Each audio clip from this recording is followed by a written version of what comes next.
love desolate locations like this because they remind me of monks. I've got a thing for monks. Fascinated by monks. If it wasn't for monks, I don't think I ever would have become Catholic. On my long 40-something-year-old road to Rome, I've read the works of monks. I was surprised by all the accomplishments of monks over the ages, and I visited places that were built and inhabited by monks. Places like these.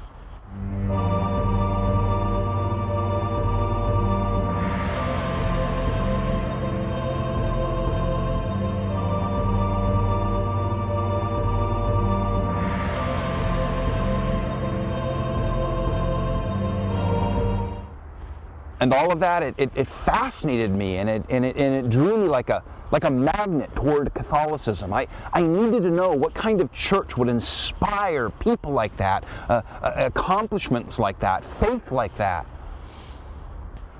Well, that's just me. But I would argue that if it weren't for monks, you probably wouldn't be Catholic either. Because down through the ages, it was the Catholic monastic orders that built and developed and defended and sustained and spread not only the Catholic Church, but Christianity and Western civilization itself. I mean, almost every valuable dimension of our society, from the preservation of knowledge, advancement of the arts and sciences, agriculture, astronomy, anatomy, architecture, the university system, the concept of human rights, not to mention Catholic theology, liturgy, and prayer, were the direct product of the Catholic religious orders. Untold generations of monks and friars and nuns. The founders of all the great Catholic monastic orders sought out desolate places like this, whether they were woods and hills and coastlines, a day or two's walk out of some town or city. But the entire Catholic monastic tradition didn't begin in a forest or a mountain or on a beach or in a field like this, but not far from the pyramids of Egypt.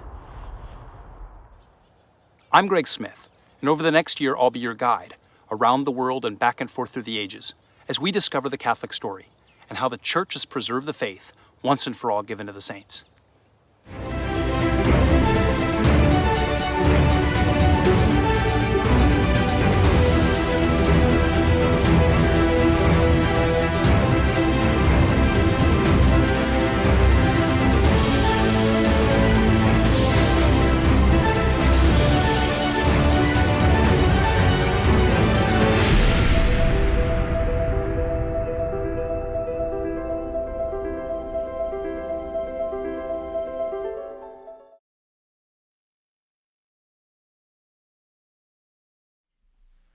Welcome to episode 13 of One Whirling Adventure.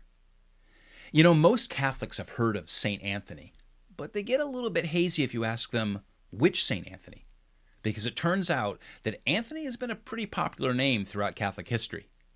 I mean, there's St. Anthony of Lorenz from Hungary, St. Anthony of Kiev from the Ukraine, St. Anthony of Florence, St. Anthony Mary Claret of Spain, and about a half dozen others throughout church history. But when most Americans hear St. Anthony, they're thinking of St. Anthony of Padua in Portugal, the patron saint of lost things. The guy some people pray to when they lose their keys. But that's not who we're going to meet tonight. No, tonight we're going back, way, way back. Back to when the Roman Empire ruled Egypt, into the shadow of the pyramids, to meet St. Anthony the Great, also known as St. Anthony of Egypt, St. Anthony of the Desert, St. Anthony the Anchorite, and his most important title, Father of all Monks.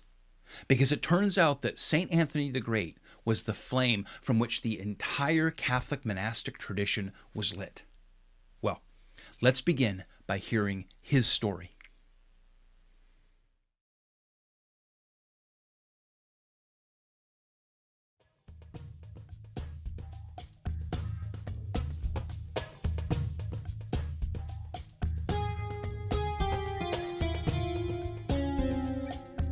This is Heracleopolis Magna, a Roman city along the Nile River. St. Anthony was born here in 251 AD to a wealthy family. When he was 20, His parents died and left him their large estate. Anthony was a devout young man, and he wanted to imitate the faith and radical piety of the apostles and early Christians. One day, about 6 months after his parents' death, as he sat in Mass, the gospel reading was Christ's words to the rich young ruler. "If you wish to be perfect, then go, sell what you possess, and give it to the poor." Anthony was struck by those words. If you would be perfect. Anthony wanted to be perfect in Christ. And so he obeyed. He liquidated his family's estate and gave most of it away to the poor, keeping back only a small amount for he and his sister to live on. He devoted himself daily to prayer and charity. But a few months later, he heard another homily on Christ's words in the Sermon on the Mount. "Do not be anxious about tomorrow." So Anthony gave away everything he had left and placed his sister in a community of Christian women, in what would in effect become the first Catholic convent. In the surrounding countryside, there were a few hermits. Anthony moved out among them, learning what he could from each about the solitary life. He moved into some ruins, including some abandoned tombs. He ate at most only one meal a day, of bread, salt, and water. But he often fasted for days between meals. He spent his time in solitary prayer and contemplation. While he lived among the tombs, he was tempted and tormented by demons. He was afflicted with boredom. Demons came to him in the form of phantom women, tempting him to abandon his chastity. They frightened him day and night with noises. They attacked him in the form of wild beasts, beating and nearly killing him.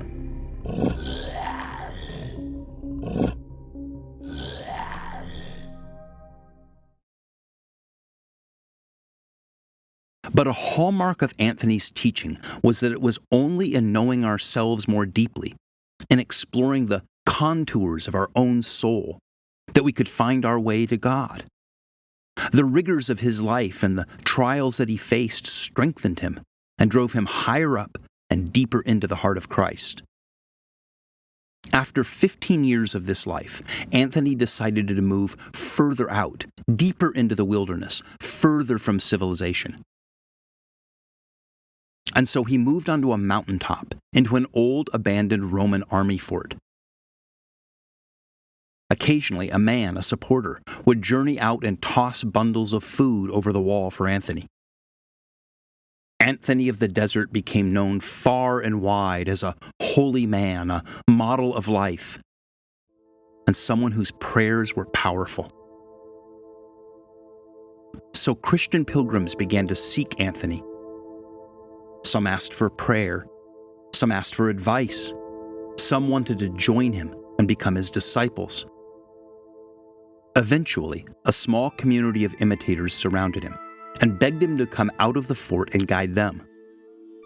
In 305, when he was about 54 years old, he emerged and became the father of Catholicism's first monastic community.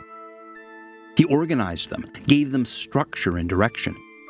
Eventually, he and a few others went even further out into the desert, near the Red Sea. The monastery there of St. Anthony by the Sea that they founded stands to this day and is a holy place to the Coptic Christians of Egypt. For the next 45 years, Anthony was a Christian icon, a leader, a spiritual celebrity. During the great persecution of Christians under the Emperor Diocletian, Anthony traveled to Alexandria to visit imprisoned believers and strengthen the church. He wrote letters defending the true faith against the Arian heresy. His reputation was so great that even the Emperor Constantine the Great, who established Christianity as the religion of Rome, wrote a letter to Anthony asking the father of monks to pray for the emperor. When he felt death approaching, Anthony left instructions that he be buried in the monastery next to his monastic cell. and that his sheepskin cloak be given to Saint Athanasius, the Bishop of Alexandria. Anthony slipped away quietly in the year 356 at 105 years old.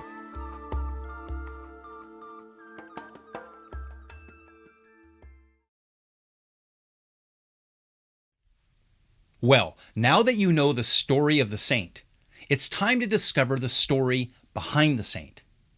How did St. Anthony become known as the father of all monks? Well, before we tackle that question, let me head off some possible confusion.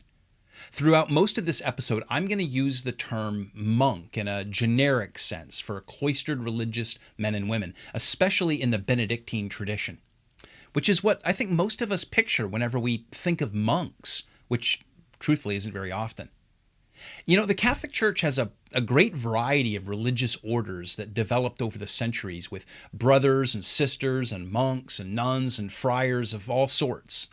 Now, sadly, most of us get our history from Hollywood, and so when we think of the Catholic religious orders, most of us imagine monks. Now, I'll say more about all that later in the episode, but we're just going to use monks as sort of a handy placeholder through most of this episode.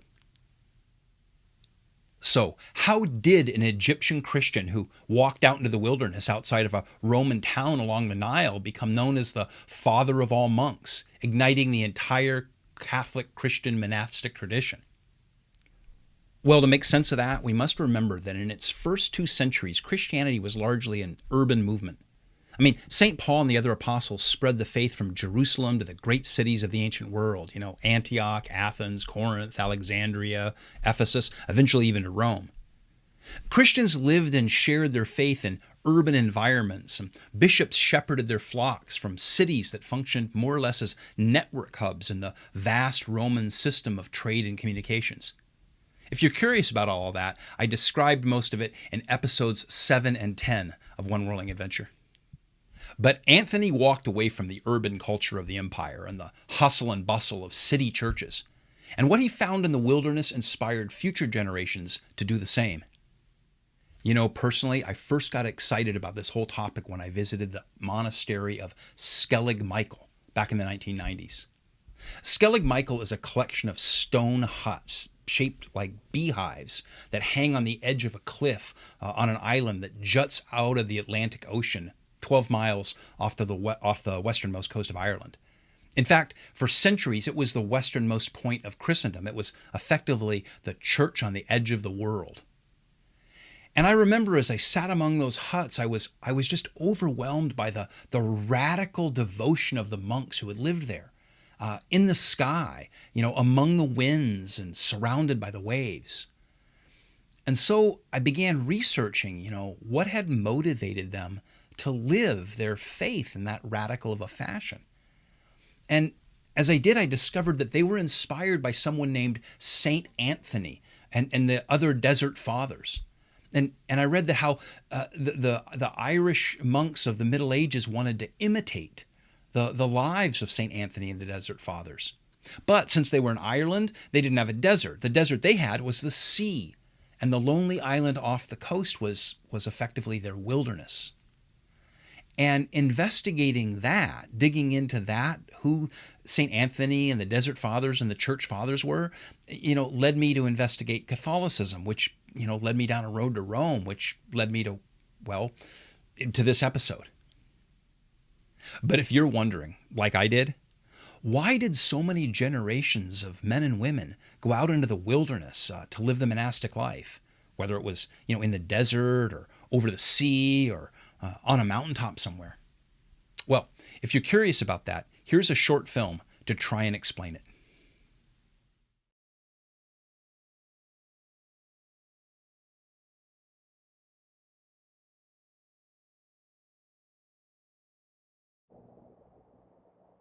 Listen.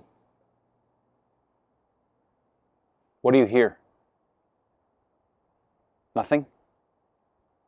Listen harder. If you turn down the noise of human society, you don't get silence. You begin to hear other sounds. You begin to hear the natural world. I'm filming this on the winter solstice, the shortest day of the year. Now, most of us are only vaguely aware of the solstices because we might see something pop up on our calendars or a mention of it on social media. The truth is, most of us live in technological bubbles that shelter us from the motions of the world, from the dawns and the dusks, from solstices and equinoxes, from weather and seasons. We're largely oblivious to the creation, except for when we go out and do it for recreational activities. But when you turn down all that noise, you begin to hear the sounds of and live by the rhythms of the creation. I don't say the natural world that surrounds us, because it doesn't surround us. We're in it. We're an integral component of it. Disengaging with human society doesn't bring emptiness. It engages us more authentically with the creation. The monastic orders aligned their lives with the rhythms of God's creation. The monastic life was very structured. You ate and slept and prayed and worked around the natural cycles of the hours and the days and the seasons.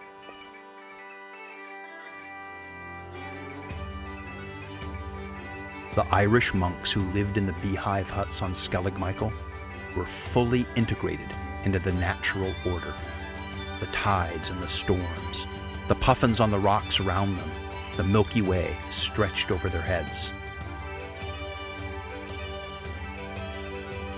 Monastic art, drawn even in the margins of the manuscripts of the Bibles that they copied, reflected the richness of the created order, animals and skies and trees and the earth.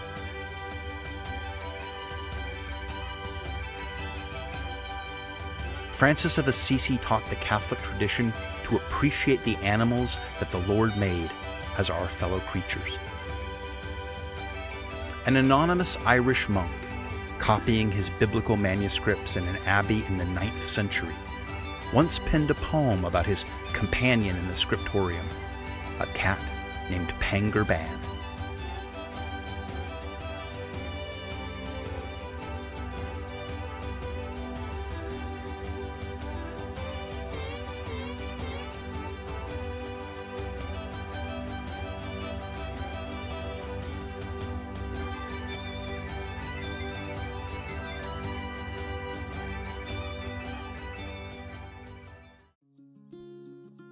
Monastics became the best botanists. Maybe you remember in high school learning about how the first genetics experiments were done by Gregor Mendel with little pea pod plants. Well, Mendel was an Augustinian friar. Or Hildegard of Bingen, who meticulously cataloged herbs and their medicinal properties, a Benedictine abbess and doctor of the church. They became the best astronomers. Remember Copernicus, who meticulously charted the movement of the planets, a third-order Dominican friar. They became the best brewers, the best vintners, the best distillers. Their attention to the natural world leading them to experiment and perfect the processes of cultivation and fermentation and distillation.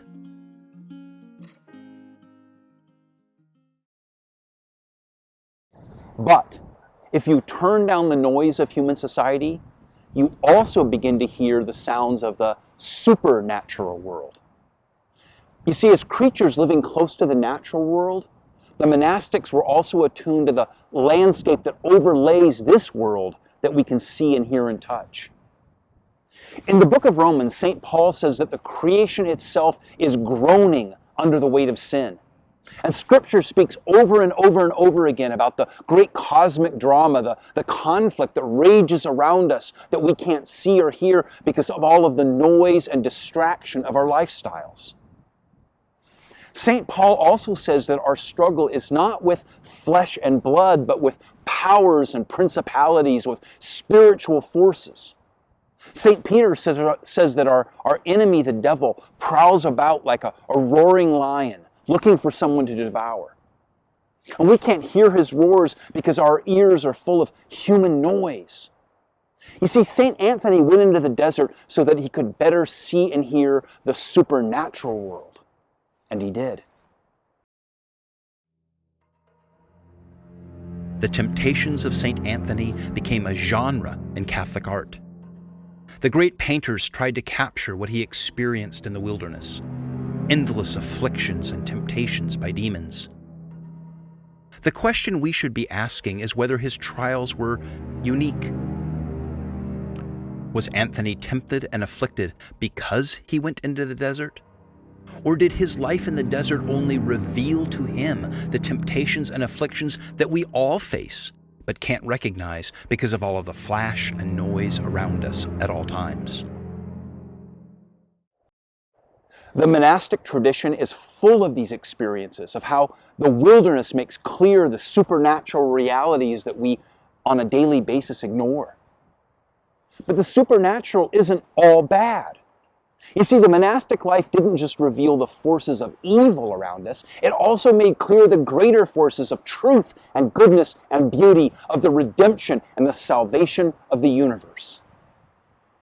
The monastics didn't pray the liturgy of the hours alone. They prayed with the church triumphant, with the great cloud of the saints. The monastic life opened the mind to spiritual truths and great theological and philosophical insights.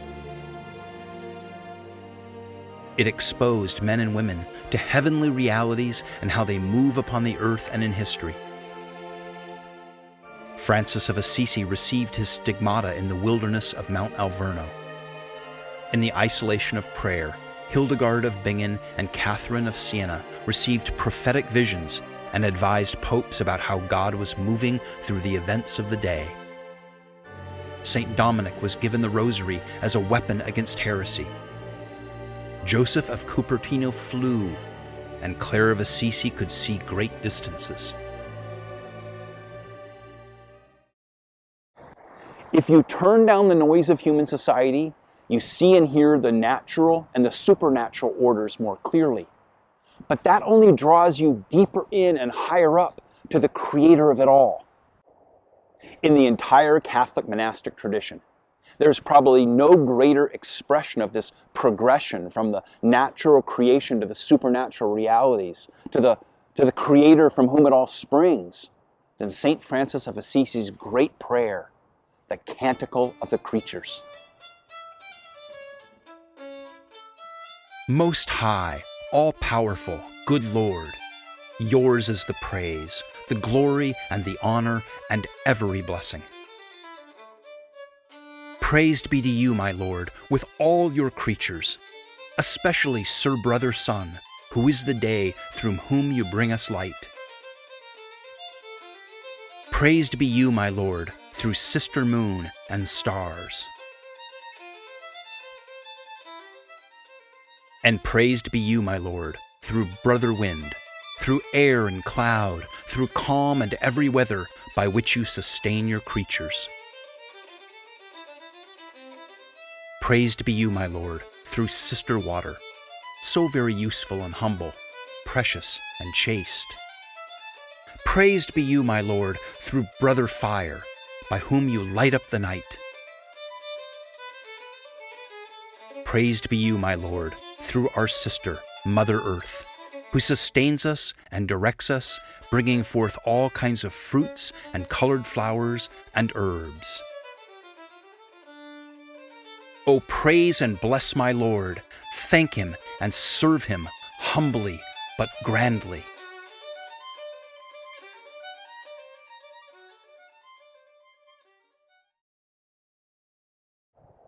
As modern or postmodern people, products of a materialistic and consumerist civilization and a church that has become increasingly secularized in critical ways, I think our disconnect from the spirit of Catholic monasticism is based on a fundamental misunderstanding. You see, we perceive the monastic impulse as running away from the world. But that's not it. The monastic impulse is not to run away from the world, it's to walk toward God. And when you do, he gives you back the whole world in all its richness and fullness.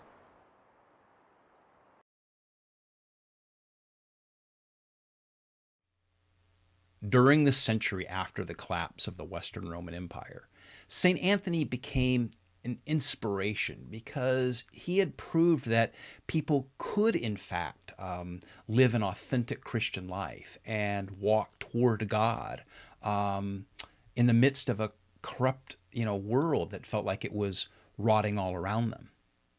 Many Christians had read or heard the scriptures about the total conversion of life that the New Testament, describes. What St. Paul calls metanoia in Greek, this kind of total conversion of your life and your heart into a new mind and a new self.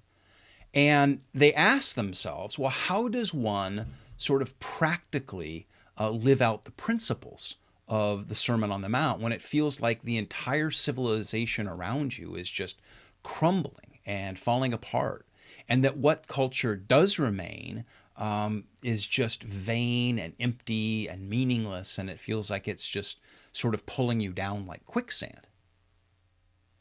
Well, some look towards St. Anthony and the Desert Fathers, the other monks that he had inspired in the Egyptian desert and the Syrian deserts.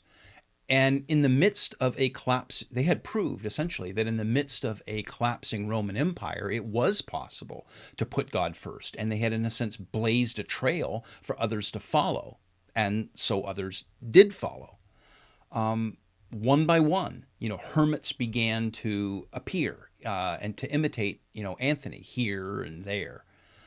But still, in what was left of the Western Roman Empire, there was no organized or monastic movement, no deliberately organized communities of Christians trying to live this kind of life of, total devotion, until another young man came along, this time from the Italian mountain town of Nursia, which is about an hour's drive from what's now Assisi, Italy. And his name was Benedict. Now, the story of St. Benedict of Nursia is just fascinating, and honestly, it deserves its own episode of One Whirling Adventure someday. Because if St. Anthony of Egypt was the spark that lit the flame of Catholic monasticism, then Benedict was the fuel that turned it into a bonfire. Benedict was the son of a minor Roman nobleman, but he was born 4 years after the government of the Western Roman Empire had effectively dissolved. For most people, life continued on, of course, but there was no meaningful order, and the culture and the economy were unraveling pretty quickly. So, in the traditional Roman fashion, Benedict's father sent him to Rome to get an education, hoping, that through his career he'd be able to advance the family's interests. But when Benedict got to Rome, the young Christian man, he was dismayed by the chaotic and immoral life that he found there, disillusioned him. And so when he was around 20, about the same age as Anthony was when he walked out into the desert, Benedict hikes up into the mountains, and he finds this lonely valley. And at the far end of it was this great cliff. And at the top of the great cliff, Benedict finds a cave, and it's hanging 500 feet over a mountain lake. It was the perfect spot for him to practice his hermitage. And so he settles in and he begins to live a hermit's life of prayer and study and doing what physical labor he needed to provide for himself, gathering firewood and tending a little garden and whatnot. Now, during the years that he spends up on this high cliff, Benedict matures. He learns to master his body and his soul and his mind, in all ways and things. But nearby, there was a local community of monks. Now, they were a well-intentioned but kind of disorganized group of individuals with not a strong sense of order or discipline to guide them. And they looked to Benedict over several years, and they saw his maturity and and his spiritual growth, and they respected him, and they asked him to come and lead them. Now, Benedict, he was reluctant. From what he could see, they had low standards, and he was afraid that leading them might be like, trying to herd cats or something. Nevertheless, Benedict prayed about it, and he accepted the invitation to become their abbot. And by the way, an abbot is the spiritual father and the earthly leader of a group of monks. If it's a group of women, a community of women, it would be called an abbess. It's a derivation from the Greek word for father, which is abba. But anyway, Benedict decides that if he's going to be their father, then there's going to have to be some structure and some discipline. And it's, not because Benedict was a power-hungry authoritarian. I mean, after all, he'd just spent, years living alone in a cave, and he only became their abbot because, they had asked him to. No, Benedict's commitment to order and his determination, laying down the law, so to speak, that there would be order if he were to lead them, was because Benedict realized that Christian virtue arises within an orderly life, and that virtue, in turn, brings order to life. This is something that I think we misunderstand about God's law. The Ten Commandments don't restrict our freedom. They don't make us less free. They make us more free. They give us freedom, because without the discipline and order of God's law, and the commandments, we become, lazy and greedy and angry and lustful and dishonest and spiteful and, all the rest. And Benedict, he understood that discipline and order are like the guardrails on a mountain road that keep you from, heading off, falling off the cliff when you go around a corner. And so Benedict wrote down detailed instructions for how monks or nuns, brothers or sisters, could live godly lives in community. And these instructions, known as the Rule of Saint Benedict, became the guardrails that kept monastic communities on the road to God instead of, plunging into the valley of sin and despair. And over time, it became obvious that Benedict's model for life actually worked. I mean, you could look at the small communities, monastic communities he was founding, and how they lived, and what was going on in them, and see that it was obviously an effective and viable way for Christians who were searching for a more meaningful way of life to live in an empty and despairing culture. And so other monasteries or abbeys that lived the rule of Saint Benedict began popping up. Benedictine religious communities, what eventually became the Benedictine order, just spread like wildfire throughout Europe as men and women sought the virtuous life and the freedom that the virtuous life brought. Now, all monks took vows of poverty, chastity, and obedience. But the DNA of the Benedictine communities, its secret sauce, was the notion that two activities, sort of woven tightly together as a single strand, should define the monastic life. And that principle of these two strands, ora et labora, unleashed a movement that changed the world.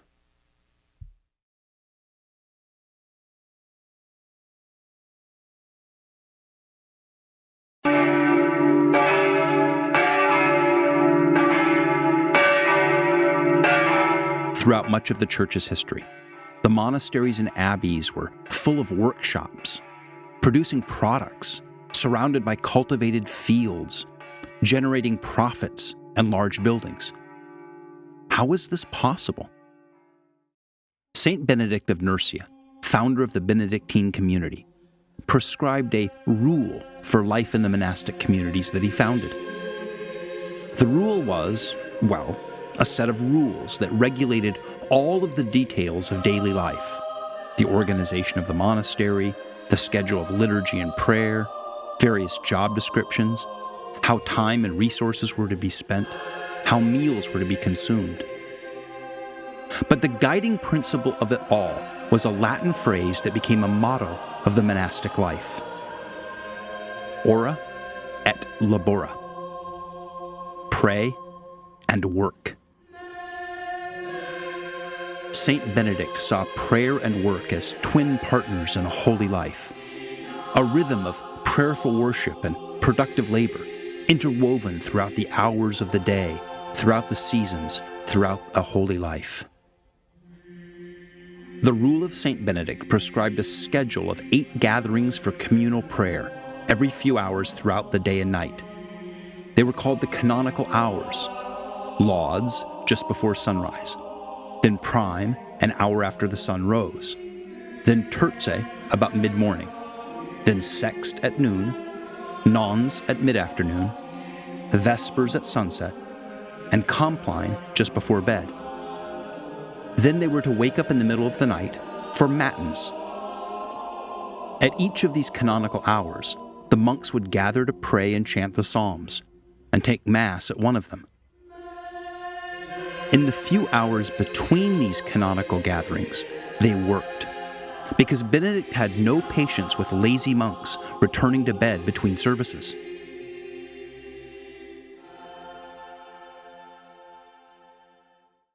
And there was all sorts of work to do.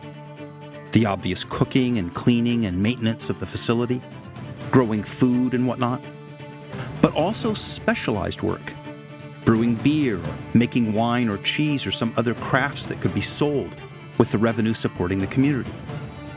Some orders, like the Cistercians, specialized in agriculture and developed techniques of land management, irrigation, and crop rotation. Others engaged in light manufacturing or textiles. Others undertook the copying of manuscripts, often of the Bible. And so every few hours you'd go to prayer and then back to work. A constant rhythm, over and over, day after day, week after week, month after month, year after year. Think for a moment about the implications of ora et labora. Take a community of healthy young men with vows of poverty, chastity, and obedience.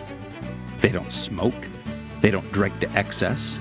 They don't do drugs, spend money, party, gamble, play video games, watch Netflix, none of that. And they reinvest every penny they make back into the monastery. What do they do with their time and energy? Well, every 3 hours they alternate between prayer and work, without fail, for the glory of God. What do you think will happen? They get wealthy. The monasteries accumulated property. They cleared forests, they drained swamps, they planted crops, they tended flocks, they sheared wool, they made beer and wine and cloth, they copied and sold manuscripts. They had virtually no payroll other than room and board for the monks.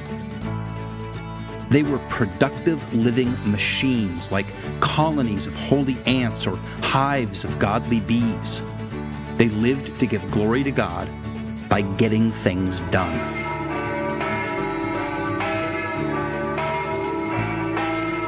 And a lot of land was donated to the monasteries. The ancient and medieval economies were land-based. Wealth wasn't invested in the stock market. Land was the primary asset, and the rents that land generated from tenant farmers. So, when a nobleman or king wanted to provide an endowment to a monastery, he didn't transfer stocks into a mutual fund. The monastery would be gifted with the deed to property, and the rents from that property became sustainable revenue for the monastery, which meant that, over time, the monasteries had larger and larger estates to manage. More work to do, more wealth produced. Over and over the pattern was repeated. A new monastic order would be born, and a new productive machine would start humming. After a few generations, the monastery had grown large and wealthy, and probably had spun off daughter monasteries. Buildings would go up to house the monks in their workshops and warehouses. But all of that wealth would gradually lead to a softening of discipline. Life became easier, and prestige and power came into play. And then reformers would come along. The reformers would decry the lax lifestyles of the monks, point out that the monks were missing the point, that they had drifted far from the spirit of St. Anthony and St. Benedict. And often they would break off to start a new monastic order, hitting the reset button by returning to the principle of ora et labora.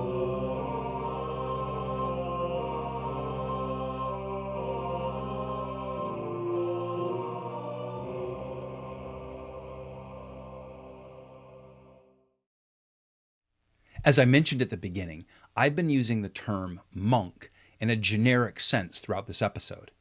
And it's not far off. Monk is a fair term for someone who lives the monastic life.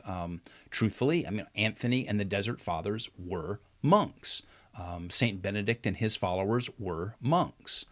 Women who followed them lived a similar monastic life, but were called nuns, of course. But over the centuries after Benedict founded the Benedictine order, the Catholic monastic tree began to spread out with big branches leading to smaller branches and eventually to twigs. And so over time, the monastic life became only, if you would, a subset of the larger concept of the consecrated or vowed religious life within the Catholic tradition. And the monastic orders became only one branch of what came to be called the Catholic religious orders. Now, we can't cover the history of the Catholic religious orders over 18 centuries in this episode or unpack all of their branches and nuances. But let's just clear up some terminology by defining some basic categories in this area. So, in the broadest stroke, there were and still are two ways to live the Catholic vowed religious life. First, those who lived it in isolation were and are called anchorites. Now, anchorites might live, in a shared building with other anchorites, but they live in their own cell and they interact as little as possible with the others. Now, this was the way of St. Anthony and the Desert Fathers. St. Benedict's rule was the other strategy, to live in an integrated community in what was called either a monastery or an abbey, connected to that word Abba for father. So an abbey would be a community led by an abbot, if you would. Or sometimes a convent, of course, if it was only women. Now, the technical term for these types of monks and nuns that live in community, a deliberate community like that, integrated community, are cenobites. So, anchorites pursue their vow alone. Cenobites pursue their vow in community. Okay, so now cenobite communities, like the Benedictines, can be further subdivided into those that never leave the walls of their community, and those that are allowed to come and go from the community with permission for work or missionary purposes. And the terminology for this has to do with the cloister. See, the space within the walls of a monastery or abbey or convent used to be called a cloister, the sort of the interior space, so that those who never leave it or never left it are or were called cloistered religious brothers or sisters. So, for example, Saint Therese of Lisieux, the Little Flower, lived a cloistered life inside a convent in Normandy, France. She was a cloistered religious sister. Now, over the centuries, others founded new religious orders and communities, and they wrote rules for life within them. And this is, how the habits and lifestyles of various orders. So you think of the Carmelites, the Cistercians, the Augustinians, etc. They all varied because their rules of life, ways of life, and the terms of their community were based on having different charisms or vocations or missionary purposes for each various community. So each was focused on serving God in some, slightly different way from the others.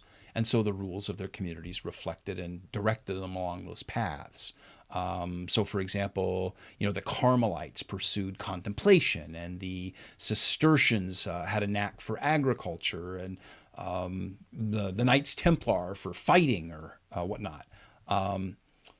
You mentioned Therese of Lisieux a minute ago. Therese of Lisieux's convent of sisters, their focus in that convent was praying for missionaries. So, sort of in an ironic way, their labora was ora.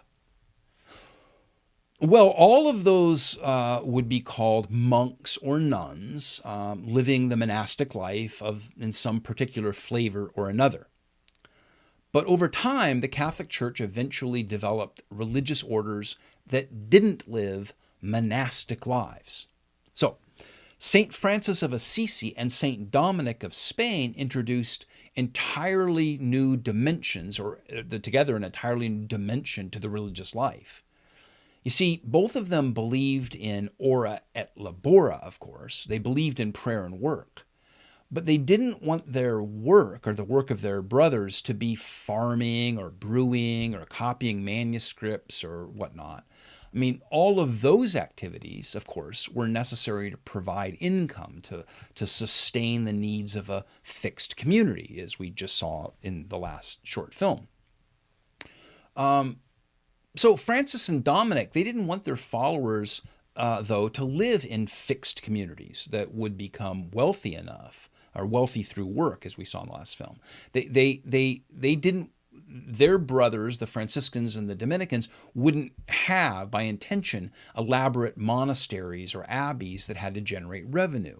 By design, their work, their labora, would be to move through the world as missionaries, and their members would work by serving the poor or preaching or doing other works of charity. So Dominic and Francis founded what were called mendicant orders. Now, mendicant means begging. And so a new term was introduced. Instead of monks, Franciscans or Dominicans would be called friars. St. Francis founded the Order of Friars Minor, for example, which would earn their living from donations and spend their time preaching and serving the poor. St. Dominic founded the order of, it was called the Order of Preachers, the Dominicans, whose friars would devote themselves to preaching and teaching true doctrine, defending the true faith from heretics and whatnot. And they also would earn a living from gifts and endowments.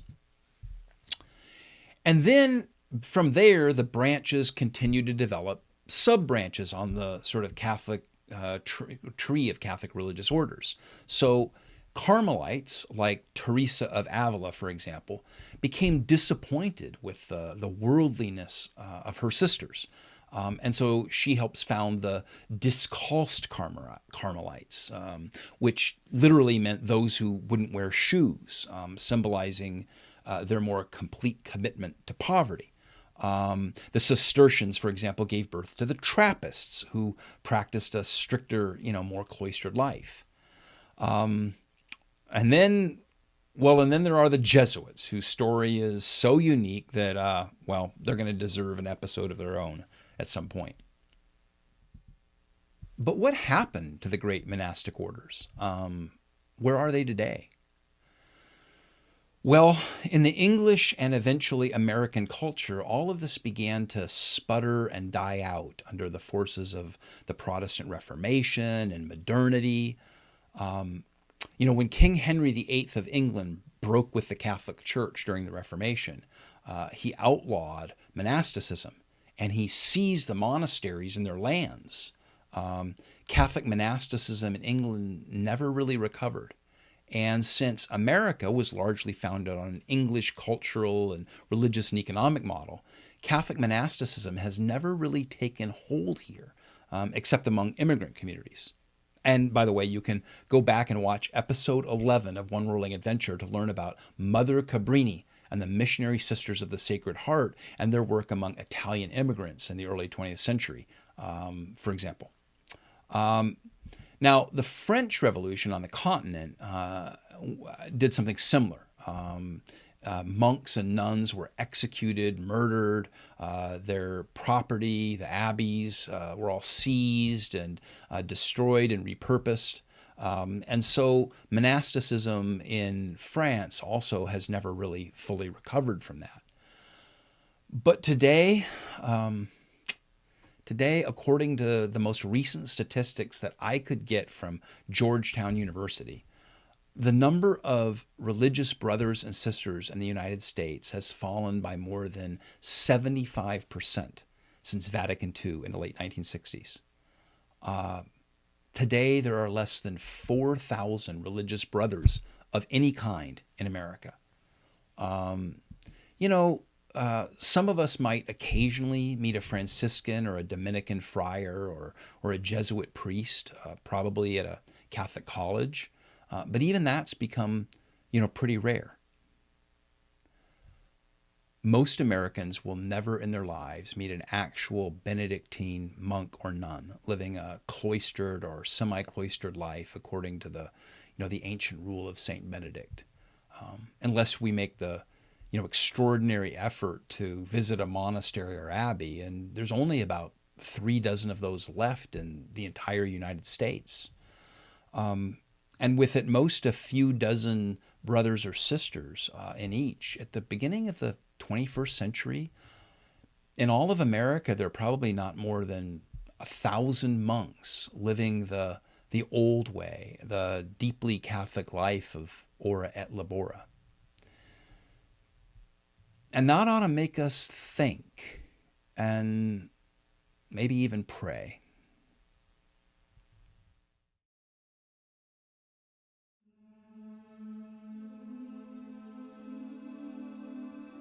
The monastic tradition is essential to Catholicism. It's burned into the DNA of the Catholic Church. For almost 18 of her 20 centuries, the religious orders were one of the 3 legs of the stool, along with the diocesan structure and the papacy, around which the Catholic Church was organized. But today, the worldview and motivation of the monasteries seems alien to us. They've faded into the background, into obscurity for most Catholics, almost into extinction in many countries. They leave behind beautiful buildings and manuscripts, accomplishments that we don't recognize or acknowledge. They seem like relics from another age. Are we better off without them? And what has taken their place? What else has come along to provide the same holy passion, creativity, and productivity? What has replaced the models that they provided and the prayers that they said?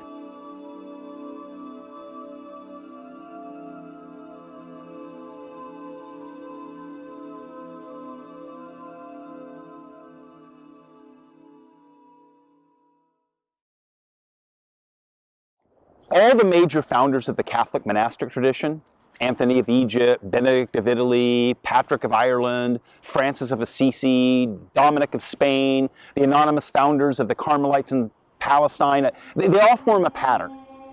You see, when the culture devolves into moral relativism and spiritual chaos, when the Catholic faith is at risk of being diluted and dissolved into the spirit of the age, a few men and women retreat to live a deliberate and directed religious life, away from the distractions and noise and vanity of secular society. And over time, their community becomes an island, an oasis of sanity and health and holiness. In dark times, those communities become not only the salt that preserves the church and Christian culture, but a beacon that illumines the way forward to rebuild it. Today, the church seems to be trying to do everything that it can think of to meet the challenges of the 21st century, hoping to find something that'll work. But I can't help but to wonder if one of our most powerful tools is just sitting on a back shelf, just waiting to be dusted off and tried again. Who knows? Maybe the way forward won't be through flashy programs and accommodation with the secular world. Who knows? Maybe, just maybe, some holy men and women of the 21st century will once again walk outside town and light signal fires in desolate places to show us the way back to God.